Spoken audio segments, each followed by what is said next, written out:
اس video میں ہم ماضی کے 5 اننون فیکٹس کے بارے میں جانیں گے جو واقعی میں حیران کن ہیں۔ 1 ستمبر جاپان کی ہسٹری میں ایک بہت بری تاریخ ہے کیونکہ جاپان میں 6 سب سے بڑے خطرناک اور عبرتناک زلزلے اسی 1 ستمبر کے ہی دن آئے تھے۔ سب سے پہلا زلزلہ 1 ستمبر 827 کو آیا تھا، پھر 1 ستمبر 859، 1 ستمبر 867، 1 ستمبر 1185، 1 ستمبر 1649 اور آخر میں 1 ستمبر 1923 کو زلزلہ آیا تھا۔ 1923 میں آنے والا زلزلہ جاپان کی تاریخ کا سب سے بڑا زلزلہ تھا، جس میں لگ بھگ پورا ٹوکیو شہر ختم ہو گیا تھا۔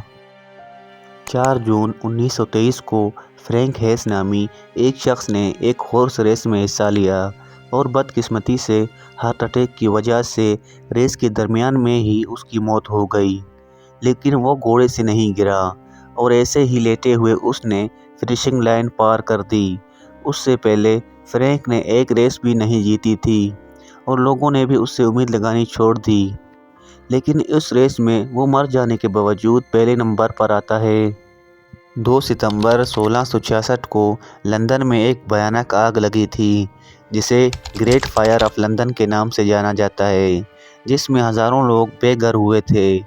اس آگ میں تقریباً 13,000 گھر جل کر راکھ ہو گئے تھے، لیکن حیرانی کی بات یہ ہے کہ اتنی بڑی آگ میں جس میں ہزاروں کی تعداد میں گھر جل کر راکھ ہو گئے تھے، جس میں صرف 8 لوگوں کی جاں بحق ہونے کی خبر آئی تھی۔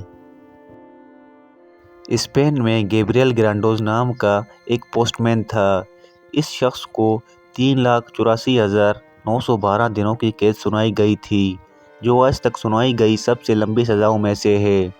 گیبریل پر 42,000 لیٹرز ڈیلیور نہ کرنے کا الزام تھا، لیکن 14 سال جیل میں گزارنے کے بعد ہی گیبریل گرانڈوز کو رہا کر دیا گیا۔ اسپین کے شہر بارسلونا میں ایک شخص رہتا تھا جس کا نام 7 دی سپتمبرے تھا، جس کا مطلب ہے 7واں ستمبر۔ اس کا یہ نام اس لیے پڑ گیا کیونکہ وہ 7 ستمبر 1749 کو پیدا ہوا تھا اور بعد میں 1801 کو 7 ستمبر کے ہی دن مر گیا۔ اس کے بیٹے کا نام بھی 7 دی سپتمبرے تھا کیونکہ وہ 7 ستمبر 1774 کو پیدا ہوا تھا، اور حیرانی کی بات یہ ہے کہ 1826 کو 7 ستمبر کے ہی دن مر گیا۔